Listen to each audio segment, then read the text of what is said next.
The attic of that old house contained more than just dust and disused objects. It housed stories silenced by time, kept secrets that never reached the right eyes, memories waiting for someone who had the courage to open boxes closed for decades. It was a normal, almost boring day when Sofia finally decided to help her grandmother empty the family house. Nothing indicated that this would be the day his life would change forever. Among moldy suitcases, faded photographs and torn books, he found a small wooden box with a rusty lock. There was no name, no label, just a red cloth cord around it, as if someone wanted to keep it tightly closed, perhaps protected, perhaps forgotten. Sofia hesitated for a moment. There was something about that box that conveyed reverence, as if it were a reliquary, but curiosity, as always. When I opened it, the old smell of aged paper escaped, and, with it, a piece of forgotten history.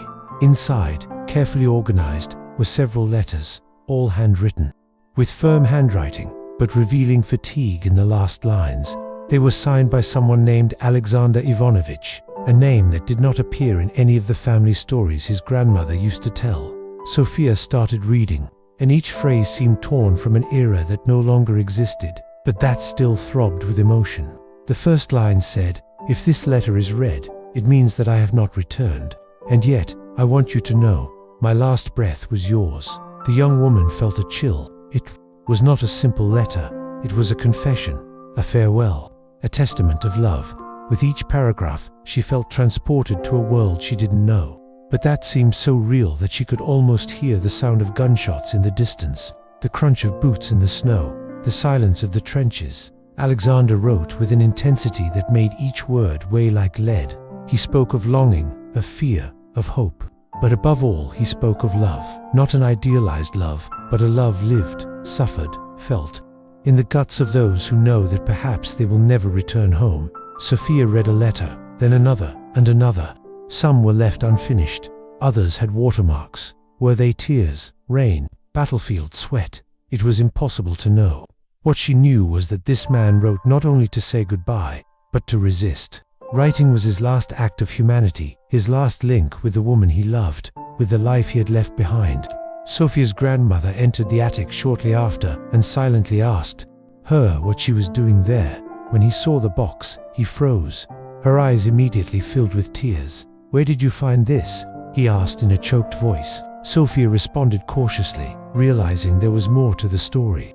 The grandmother slowly sat down next to him and said, "This man is not related to us. But for a long time I thought it was my destiny."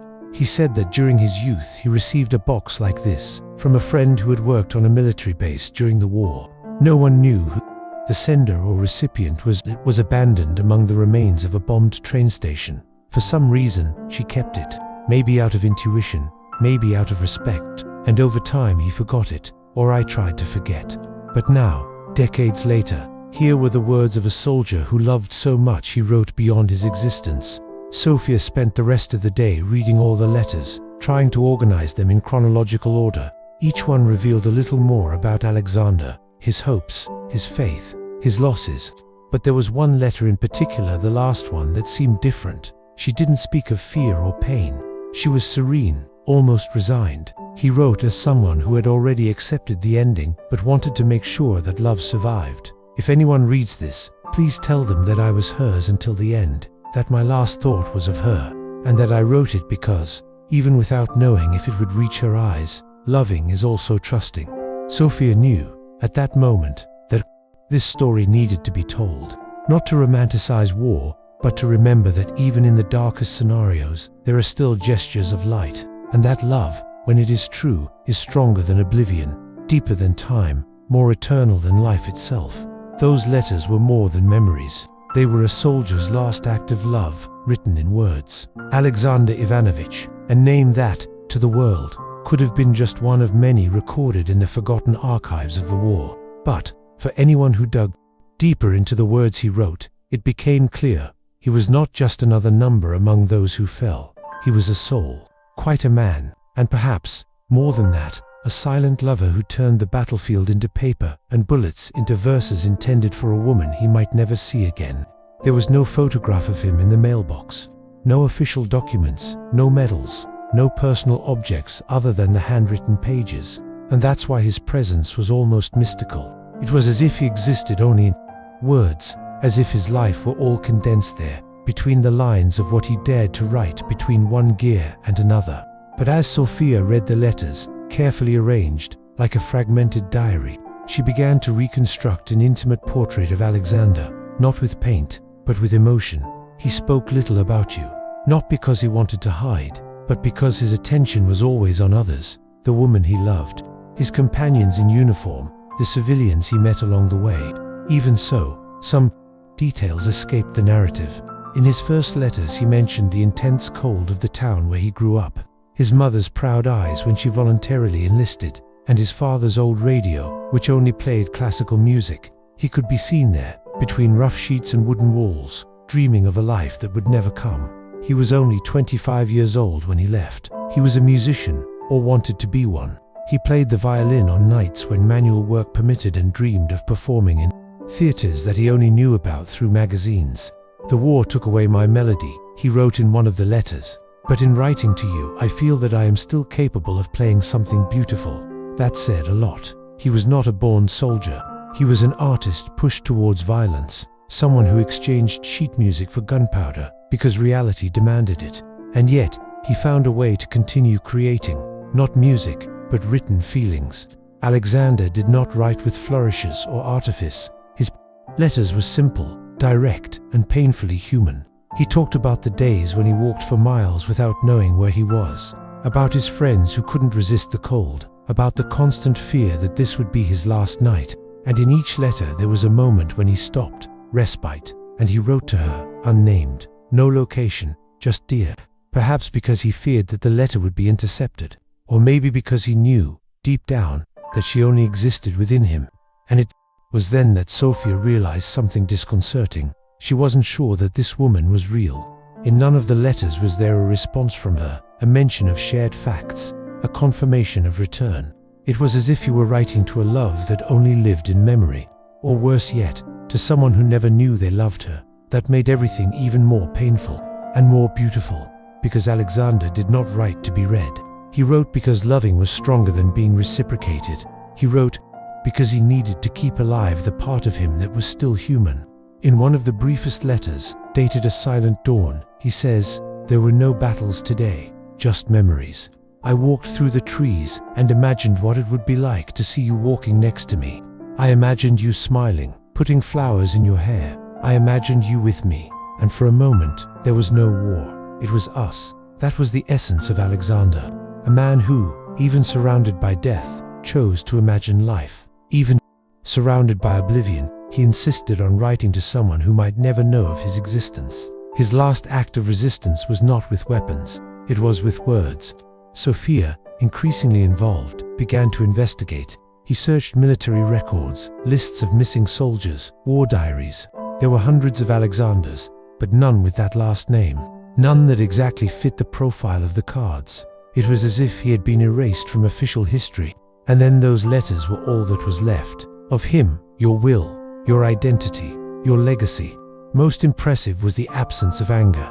Alexander did not blame anyone, neither enemies nor destiny. He simply accepted, with a strange serenity, that he might never return.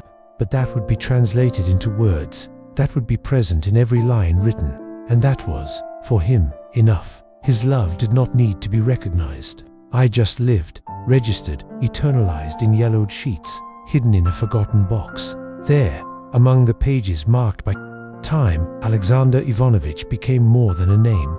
It was the voice of all those who loved without being able to touch, who wrote without being sure of being read, who left without knowing if they would be remembered. One man among many, yes, but with a last act that made it unforgettable. No one is really ready to say goodbye, and perhaps that's why Alexander never did it directly. There was a quiet urgency to their reports, as if their departure had come without time for promises, hugs, or even parting words. The war, with its cruel haste, tore him from the life he knew and, with it, also took away his right to say goodbye to the woman who was the center of his thoughts. Love was suspended in time, without end, like a sentence cut in half by a siren or a kiss interrupted by the whistle of a military train.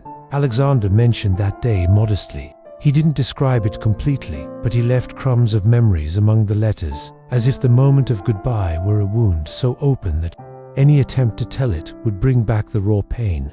He wrote, "I couldn't look back. I was afraid that if I saw you there one more time, I wouldn't have the strength to follow you. My body was marching, but my soul was already refusing to go." No letter was delivered. There was no exchange of votes, just the sudden absence, and the certainty, for both of them, that something precious was being taken away by the force of fate. Sofia, rereading these excerpts, felt as if she were witnessing the silent collapse of two hearts, a breakup not caused by mistakes or disagreements, but by the brutality of a world at war, for the reality of a time in which it was necessary to put aside love, to give way to the obligation to fight for a country, for an ideal, or, sometimes, simply to survive. Alexander did not leave because of cowardice, not by choice.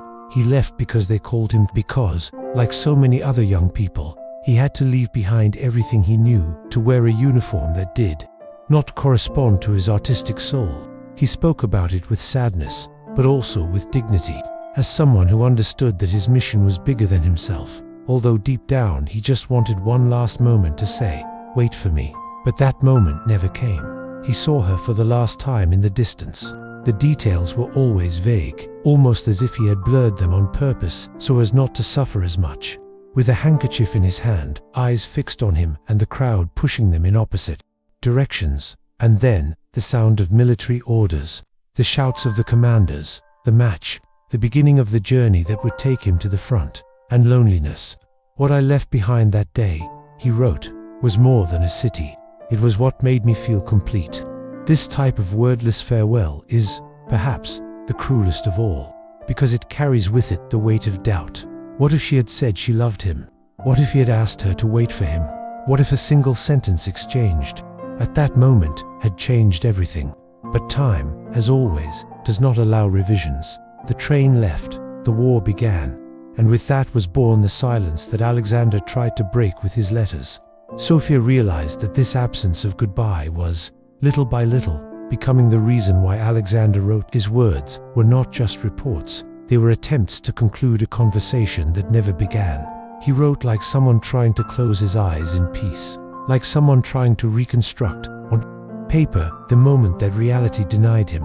In each letter there was a veiled plea for understanding, for forgiveness, for a return that he knew was unlikely, but he never stopped wishing for it. That's what made each line so moving. It wasn't just nostalgia, it was a desperate attempt to avoid oblivion. Alexander feared that she still didn't know how much he loved her. Who would think that he left quietly out of coldness? That their love had been only a brief and impotent flame? And then he wrote with the blood of words, with the urgency of someone who knows that time is against them. "If I don't come back," he said, "let them at least know. My absence was never a choice. It was a cut, a fracture, an imposition." Sofia, when she finished reading that passage, looked around the attic as if she could find more clues, more answers, but there was only silence. The same silence that Alexander faced when he couldn't say goodbye, and it was there that he understood. Sometimes, the last act of love is not the final kiss, the tight hug, or the whispered promise. Sometimes the ultimate act of love is writing. Write like someone crying, like someone who begs, as if to say, "Remind me, even if I can't come back."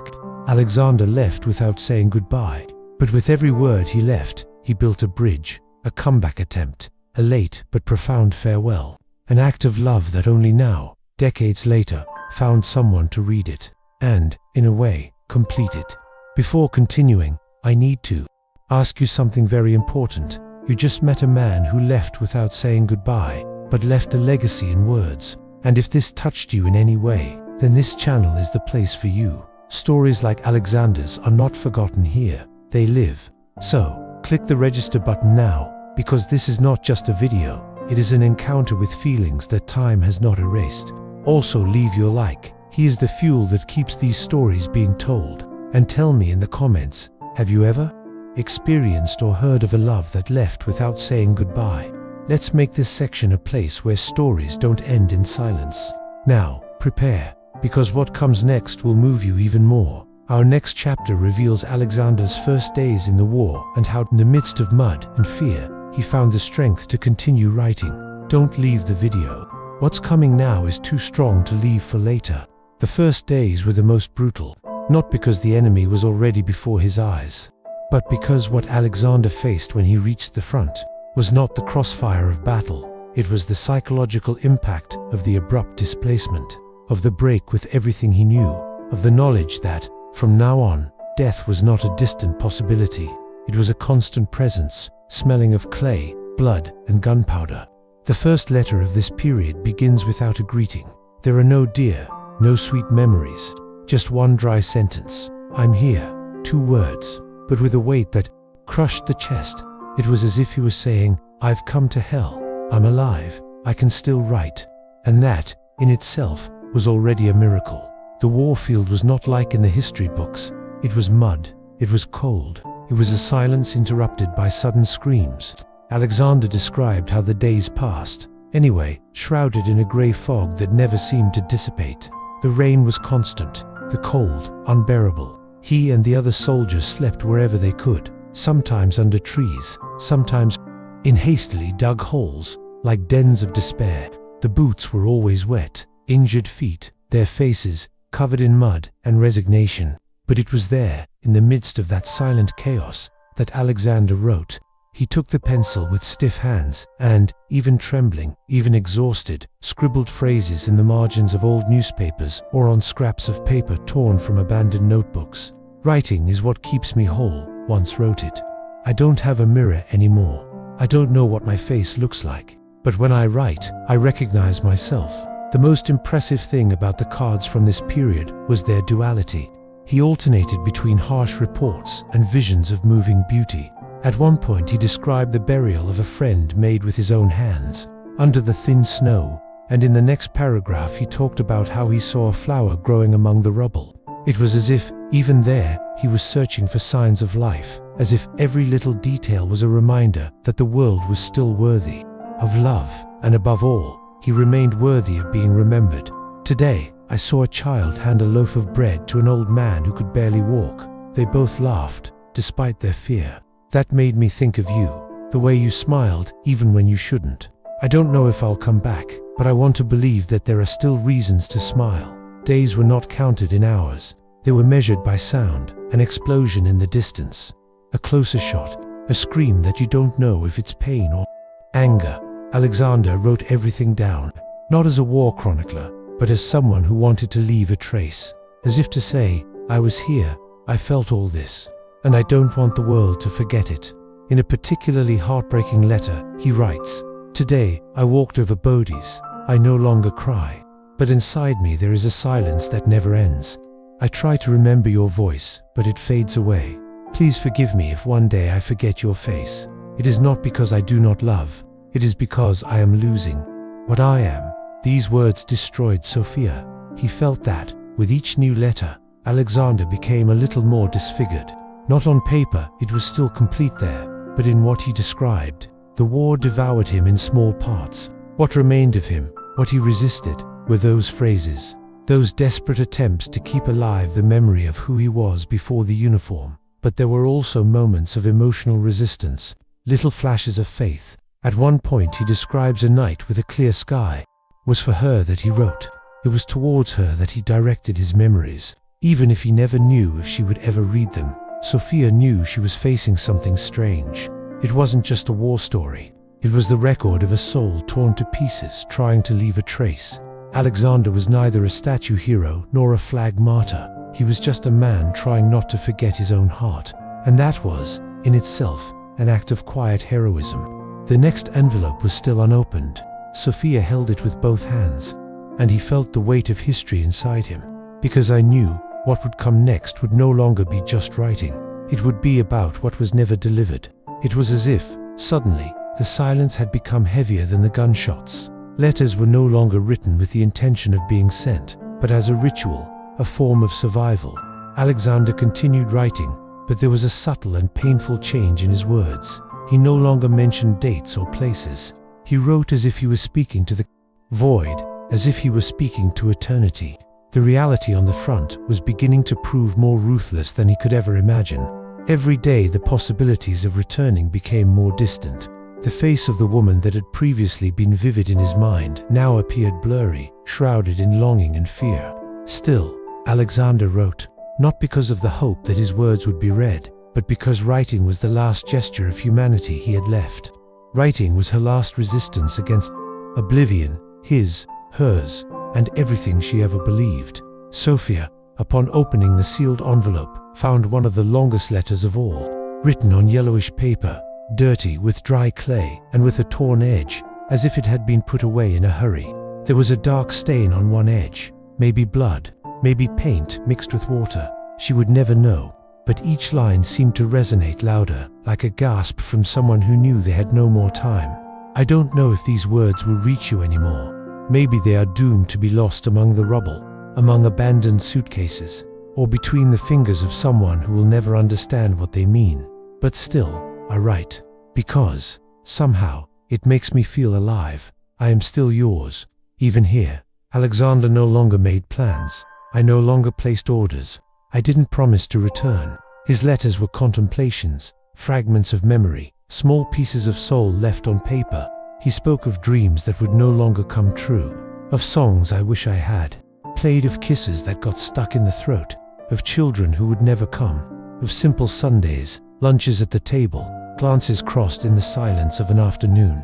Everything that the war had taken from us, not with violence, but with time. But even there was something incredibly beautiful, the act of continuing. Alexander wrote without knowing if anyone would read it, and that, for Sofia, said it all. Because whoever writes knowing that it will not be read, writes with all his soul, no masks, without vanity, no tricks. He wrote because he had to, because he loved so much that love no longer just fit inside the chest. It needed to be poured out, even if it was on paper. In a particularly moving letter, he wrote, "Today, I thought about stopping writing, about simply waiting for the end, but I couldn't. I took this paper, and here I am, because, somehow, I still believe that words endure, that love does not die with the body, that memory is a form of eternity." The letters were not delivered. They were kept in a small cloth bag that Alexander carried next to his body, sewn inside his military coat. Some soldiers thought it was strange that he spent so much energy writing to someone who might not exist. Others admired him in silence, as if they recognized in that gesture a nobility that was no longer seen in faces hardened by war. He was, for many, an eccentric man. For others, a poet displaced in a field of destruction. But no one could deny it. There was something about him that still shined, even when everything around him went dark. Sofia held those letters now with trembling hands. They were living proof that, even in the most inhospitable environments, humans can still be capable of compassion, beauty, and dedication. Those words were never sent, but they were preserved, and that was a miracle. In times of war, even love had to fight to survive. Maybe Alexander knew. Maybe he was already writing for the future. For someone like Sofia, someone who, one day, would open that box and find there not only records, but feelings. Echoes of a heart that, even crushed by war, still beats strongly. "If one day you read this," he wrote in the last line of that letter, "you will understand. I loved. And even without having the opportunity to say it, looking into your eyes, I left in each word the purest truth that I carry. May you never forget. There was a man who loved until the end, and who wrote, not to be remembered, but so as not to disappear." These letters were never delivered, but now they were being read.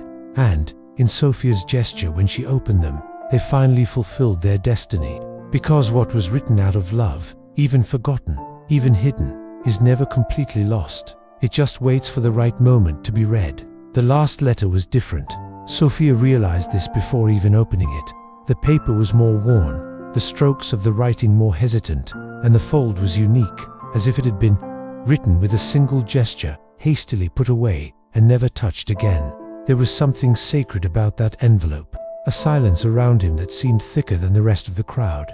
It was as if that letter wasn't just the last, it was the testament of a soul who knew he wouldn't have time for anything else. When she opened it, Sofia took a deep breath. He felt like someone about to invade a space that was too intimate, like someone listening to the whisper of someone saying goodbye.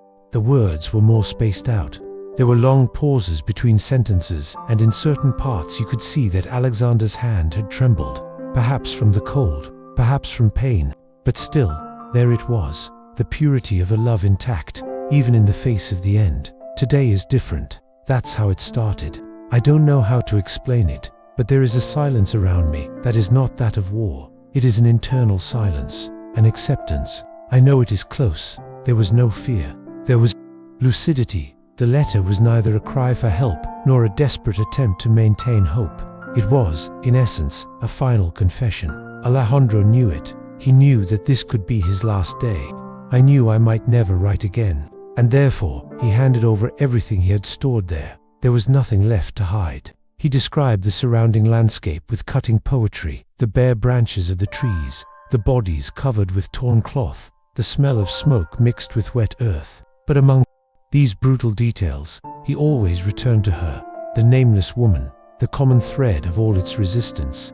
"If I hadn't had you in my memory," he wrote, "I don't know if it would have lasted as long as it did.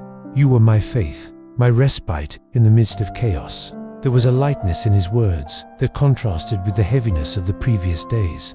It was as if he had made peace with destiny, as if he had decided that if death was truly inevitable, it should at least be with the dignity of someone he loved completely. Alexander did not regret it. "I didn't blame anyone, just thanks. Thank you for existing. Even if you never read this, even if, throughout your life, you forgot me, I would never blame you. Loving was enough, and loving you made me better." Sofia felt tears slowly flowing as she read. It was as if this unknown man was whispering in her ear, with an honesty so deep that it crossed time and bodies. The letter seemed made to be read at that moment, as if Alexander knew that, one day, someone would open that envelope and understand the greatness of a love not lived, but completely felt. In the final part of the letter, he wrote something that sounded like a prayer, not in the religious sense, but spiritual. A silent scream, a surrender.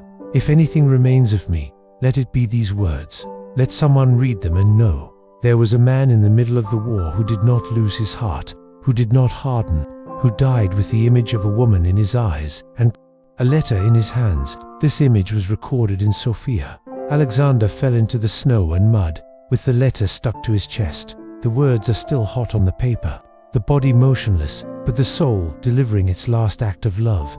War can destroy cities, families, stories, but it cannot destroy what is written in truth. In the final part of the letter, almost like a spiritual signature, he wrote, "Don't cry for me, live, love, and, if you can, tell someone that I existed, because no one really dies being remembered." That was it. The letter was not just a farewell, it was a legacy.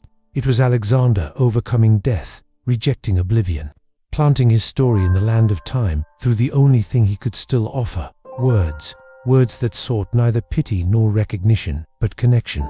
True humanity. Sofia held the letter against her chest, as if she could, for a moment, hug this man who lived so much for so little, who loved so much, even without guarantees, who wrote, even without response, and he understood that, in that gesture, the supreme act of love was contained, that of someone who gives everything they have, without expecting anything in return. The question that had been echoing in Sofia's mind from the beginning finally took on stronger contours. How did those letters, especially the last one, get to that attic? The letter's destination was as mysterious as its origin. No sender or recipient was indicated. Just papers carefully folded, marked by time, and kept in a simple wooden box. No military seal, no official signature, no delivery date. And yet they were there, intact, as if preserved by something greater than chance. Sofia's grandmother, when questioned again, revealed what she knew and what she had never had the courage to tell in full. He remembered the box. She had received it decades ago from a young friend, Natalia, who had worked as a volunteer in field hospitals during the war. Natalia had found the bag with the papers inside the backpack of a soldier who had been taken dead to the outpost. Among the bloody clothes and soaked documents, there was only a small cloth bag sewn inside the coat, protecting the papers as if they were a locket. Most of the soldiers carried letters, but these attracted attention for a very particular reason. They were not directed at anyone. They were silent confessions, written with an intensity that Natalia had never seen. She only read the first one, and as she told Sofia's grandmother, she was so shocked that she didn't have the courage to continue. It was like breaking into a sanctuary, he had said, and then he decided to keep the cards, not to hide it, but because something in her said that those words still needed to find the right moment to be revealed. Years after the war, with her life rebuilt and time trying to erase the horrors she saw, Natalia gave the box to Sofia's grandmother and simply said, "Maybe one day someone will need these words, but I'm not that person." And Grandma, for some reason that even she couldn't explain, didn't throw them away. "I didn't read them, I just kept it." As if he sensed that, sooner or later, they would be found by someone willing to listen to them. Decades passed, the box was forgotten, moved from one shelf to another. The house changed its inhabitants, its layout, but it remained there, mute, discreet, silent, waiting until Sofia, moved by an unpretentious gesture of family help, found her. And with that he completed the cycle. The fate of the letter, therefore, was not linear. It was made of detours, of silent hands that decided to preserve rather than discard. And that, for Sofia, was as moving as the content of Alexander's own words, because it showed that, even without knowing it, the people involved had been touched in some way. That man, whose story no one knew, had managed to perpetuate his last act of love simply by trusting in the power of the written word. It was as if time itself had conspired for those letters to survive. There were 1,000 ways they could have been lost: an abandoned backpack, a fire, a presentation error, the abandonment, but not. They went through the war, the years, the silence, as if they carried out a greater mission, as if Alexander's words had refused to die. Then Sofia understood that she was not an accidental reader. She was part of that mission, part of the destination of the card. Because words so full of truth and dedication do not survive by chance. They survive when they have a purpose, when they need to find someone. And maybe she would be that person, the one who would give voice to those phrases that are never said out loud. As he pondered this, he looked at the box with new eyes.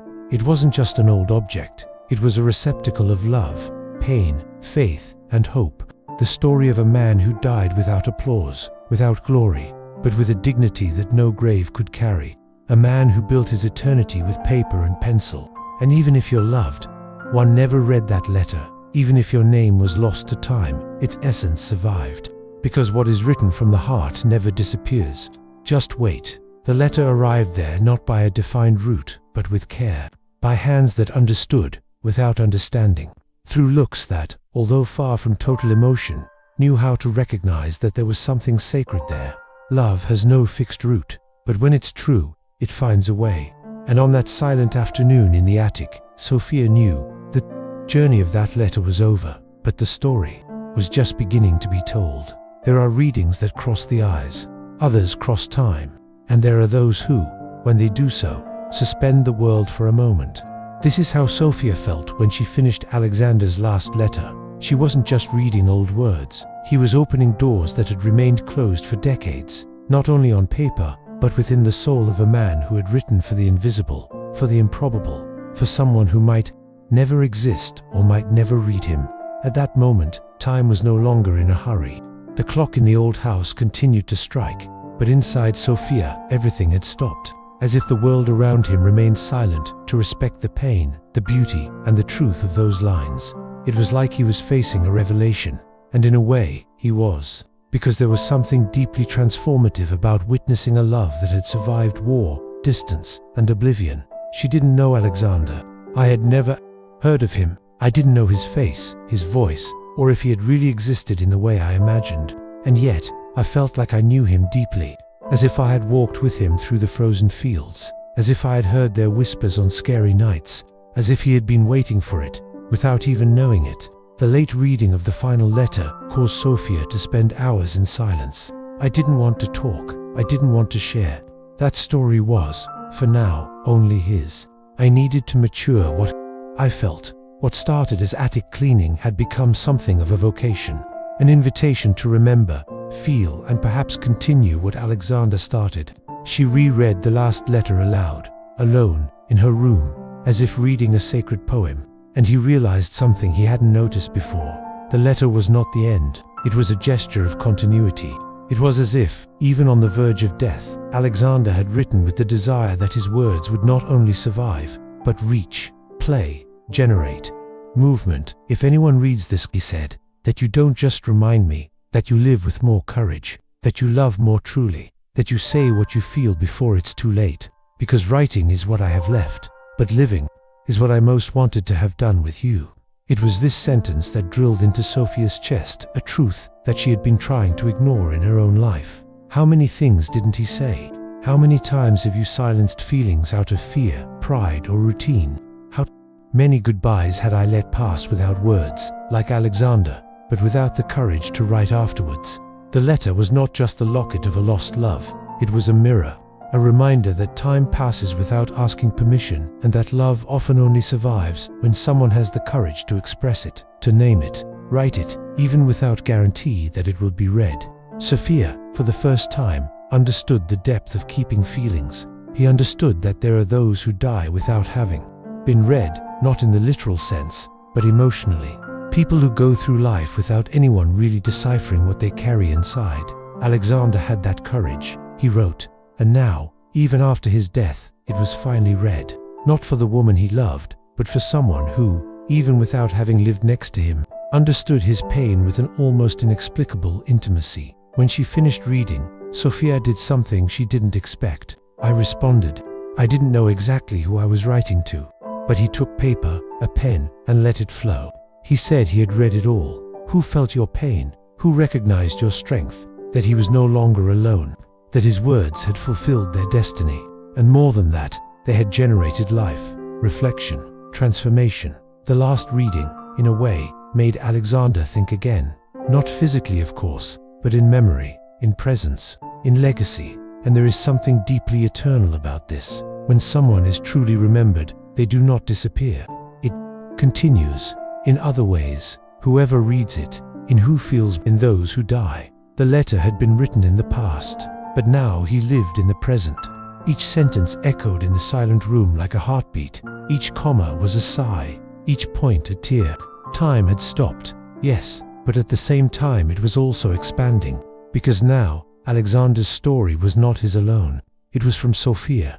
It belonged to whoever was listening. It belonged to everyone who, even after a long time, still believes that there are loves that resist, that there are words that heal, and that, no matter how much the world changes, what is true remains. Sofia couldn't sleep the same way anymore. Something had changed inside her, something silent but profound, like a seed that begins to germinate inside her without warning. Reading Alexander's letters was not just a dive into the past. It was like triggering an ancestral memory. He felt as if he had touched something sacred, something that made her see her own life with new eyes. After the last reading, he spent days in silence. He would get up early, return to the attic, sit in front of the wooden box and reread the letters in a low voice, as if he were praying. He touched the paper delicately, as if he were touching Alexander's own skin. I needed to understand what to do with all of this. I didn't want to just be the last reader. It had to be a bridge. And then he made a decision. Find out who he really was. Find out more. Give him what no one gave him, a full name, a face, an origin. It was as if reading those words had entrusted him with a mission. She was no longer just a spectator. She was a keeper of memories. And these memories asked for justice, dignity, belonging. The first step was to organize everything. He separated the letters by date, numbered them, and transcribed them into the computer. Every written word was like a rescue gesture. Alexander stopped being just a name on an aging paper and began to occupy a space in the present. With each recovered phrase, Sofia felt that the time between them decreased. It was as if, with each letter, she brought him back. Then he went to search.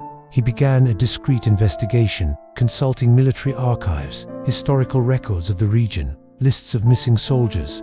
He sent emails, talked to experts, visited small war museums. He carried copies of the letters as if they were identification documents. I showed excerpts, waited for reactions, looked for clues, and it was during one of these searches that he had his first surprise. While visiting a small resistance monument in a rural northern village, he came across an old photograph of a group of soldiers sitting around a campfire. Among them, a young man with a calm look held something in his hands, a notebook. In the title, only a partially identified name, A. Ivanovich. The date coincided. The location to the uniform matched the descriptions on the cards. Sofia froze before the image. There was no absolute certainty, but deep down she knew it. That was the only photograph of him, the only visual proof that it existed, that he was not just a figment of the imagination, nor a literary figure lost in time. Alexander had a body, he had a face, he had eyes, and now she could look at them. He made a copy of the image, took it home, and placed it on top of the mailbox. He felt that, in that simple gesture, something was completed, as if the words had finally found their owner, as if, after so long, being just a text, Alexander once again occupied the world as a presence. But there was still something to do. Sofia couldn't keep all this to herself. He felt that the story no longer belonged to him. They needed to be told, shared, divided with the world. He began to write about the trip, a text first, then a handmade book, and finally, an exhibition. He gained support from a local cultural center, where he displayed the original letters in glass display cases, along with photographs and audio with narrated excerpts. The space was named Letters to the Invisibles, a tribute to those loves that go through history without applause, but with soul. The people came. They were excited. They cried. They told their own stories. What Alexander had written began to touch new lives. That last act of love had not been in vain. The letter that had never been delivered now found dozens, hundreds of hearts. And, somehow, he got to where he needed to be. But perhaps Sofia's most symbolic gesture was something else. He returned to the place where he had found the photograph. He walked to the open field behind the monument, knelt on the frozen ground, and buried a copy of the last letter wrapped in cloth and entwined with dried flowers. He did it in silence, with tears in his eyes. It was his way of returning Alexander to earth, to finish the journey, because in that gesture there was a truth. It wasn't about finding the end of the story. It was about finding meaning in what was left behind. Alexander died without knowing that he would be read, but now they remembered. It was honorable. He was loved by someone he never met, but who felt, with every word, the strength of what he left behind.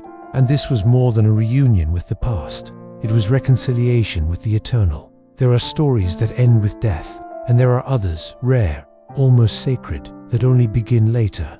Alexander's belongs to this second type, because his body was swallowed by the war, but his essence was not. His words survived time, oblivion, the absence of answers. And, when they were finally read, they transformed into something much bigger, a legacy. What Alexander wrote was not only about individual, private love. The depth of his letters had a universal power. They spoke of the most human, the desire to be remembered, the need to love, the courage to give oneself even without guarantees. He might have hardened in the face of brutality. I could have stayed silent like so many, but you chose to write. He chose to feel. He chose to love. And with that, he left the world something that no bullet could destroy, the beauty of a soul that resisted dehumanization. Sofia, as she walked through the rooms of the small exhibition she had organized, saw the dimension of the transformation in the people's faces. Men who left in silence, with moist eyes. Young people who read excerpts from the letters in a low voice, like someone reading a psalm or a secret. Women who came to tell them about their grandparents, their parents, letters that never arrived, silences that still weighed. Alexander's words moved everyone, because they did not require historical knowledge or family ties. They played because they were true, because they were not written to impress, but to survive. And they survived. They survived the war. They survived from a distance. They survived loneliness. And now they found new soil in which to thrive. And it is in this flowering where the true legacy lies. It wasn't just about him anymore. These were all those who, like Alexander, were torn from the world before finishing their stories. Of those who loved in silence. Those who wrote and were not read. They left, leaving letters without an address. It had become a symbol, not from a war, but from an internal resistance, of a love that did not allow itself to be contaminated by ruin. Sofia realized that the letters had become more than just a collection, were now healing instruments. He received messages from readers in distant cities who said they had rediscovered their own memories after reading the excerpts, that they had started writing again, who decided to ask for forgiveness, declare love, rebuild bridges. Alexander, without knowing it, had sown reconciliation, and perhaps this has been his most powerful legacy. Remind the world that time is too fragile to postpone what is essential. There is an excerpt from one of the letters that Sofia chose to leave engraved on the main wall of the exhibition. It said like this: "I don't know what will become of me, but if my words survive, may they serve to remind you that love is worth it. Even when you can't live, you have to feel it, because that's what keeps us human." There, printed in white letters on the rustic wooden background, that paragraph became the center of everything. The visitors stopped in front of him for long minutes. Some took photos. Others simply closed their eyes and took a without a full name was read in the four corners of the world. But the most beautiful thing of all was that, at no time, did Sofia try to rewrite her story. He didn't romanticize it. He didn't embellish it. He didn't modernize it. He kept every word exactly as it was, because he understood that the strength of the legacy was precisely in the rawness, in the authenticity, in the delicate pain of the phrases written under the weight of mud and longing. And, from time to time, he returned to the first letter, the one who just said, "I'm here." It was the simplest of all, and, perhaps, the most powerful, because it was the silent cry of a man who, even in the face of destruction, still wanted to be seen, to be recognized. And now, finally, it was. Alexander's legacy is not in the medals. It is not in war books or stone monuments.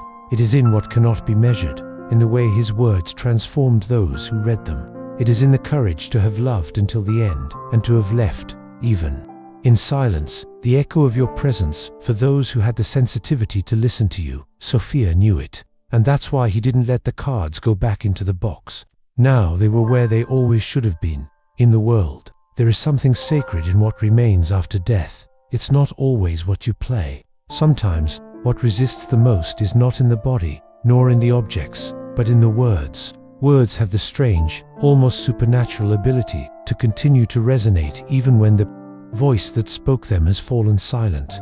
And in Alexander's case, it was exactly the words that made him eternal.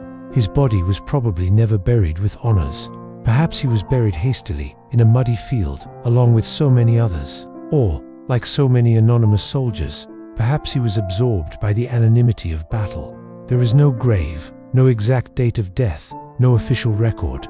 What remained was what he himself decided to leave: letters, handwritten lines, phrases built with fear, hope, longing, and, above all, love. And that's what kept him from disappearing. Sofia understood this truth with the maturity of someone who has experienced silence and loss. Little by little, he began to understand that Alexander did not want to be remembered as a soldier or as a victim of war. "I wanted, more than anything, for someone to know what I felt. That someone, at some point in time, could read what he was when no one else was looking. Because in the end, that is what defines us, what we feel. When no one is looking at us, what we write without an audience, what we leave on paper as a last attempt to stay." Alexander's words were not engraved in stone, but on fragile paper. Still, they resisted, and that says it all. What is true does not need monuments. It just needs a heart willing to keep it. Sofia began to carry extracts from the letters with her. I wrote sentences in notebooks. I pasted excerpts on the walls of the room. She put excerpts in notes she left for her friends and herself. It was as if spreading those words was his way of keeping Alexander alive, to prevent his death from being in vain. And more than that, he began to listen to the words around him. Words from his own family, which he previously took for granted. Words from people on the street. Words from forgotten books. He began to see that the world was full of voices that no one listened to. And that was perhaps the greatest challenge of life. Listen to what is not said out loud. Alexander wrote it for someone who may have never read it, but he did not write in vain, because now his words had a purpose. They had weight. They had a destiny. They had Sofia. And not only her, the letters continued to inspire others. A literature teacher began using them to teach his students about true emotions. A young writer was inspired by them to write her first novel. A woman, widowed for 30 years, wrote for the first time a letter to her husband who had left without saying goodbye. Alexander's words became seeds. This is what is left when the body is gone. It's not the image. It is not the framed photo. It's what was said from the heart. This is what it felt like in silence. It is the sentence written hastily before leaving. It is the "I love you" without response, but eternal. It is the "wait for me" that has never been heard, but that still beats. It is these words, these syllables, loaded with truth, that resist death. Sofia, upon understanding this, decided that she would no longer write only for herself. He began recording other people's stories. He interviewed older people, collected memories, and asked them to write letters to those who were gone. He created a small project called Last Words, where anyone could anonymously leave a letter that was never sent. Before long, the wooden box that once held Alexander's letters now also housed the words of many other people, and they all said, in different ways, the same thing. I didn't want to leave without saying that, because no one wants to be forgotten. Nobody wants to disappear in silence. Alexander's words became a symbol, but more than that, they became invitation, a call to each of us to look inward and ask ourselves, what do I leave behind? What will someone find when they open the box of my life? And perhaps that is the greatest lesson of all. In the end, what really remains are the words. These are written gestures. These are the pieces of the soul that we decided to entrust to paper. And so, now, more than ever, Sofia knew, Alexander never left. We have reached the end of the story, or rather, at the moment when it passes through us completely. Because after everything you have heard, after delving into Alexander's words, after touching, even from afar, what was his last act of love, it is impossible to move forward without carrying with you an inevitable question. What if it were you? What if you were the one who stayed, who waited for a letter that never arrived, or who left without being able to say everything they felt? What if it were you who wrote your last letter today? Who would she be for? What would you say? What have you kept for too long, waiting for the right moment, as if time would one day let you know when it will be your last? Alexander did not have time.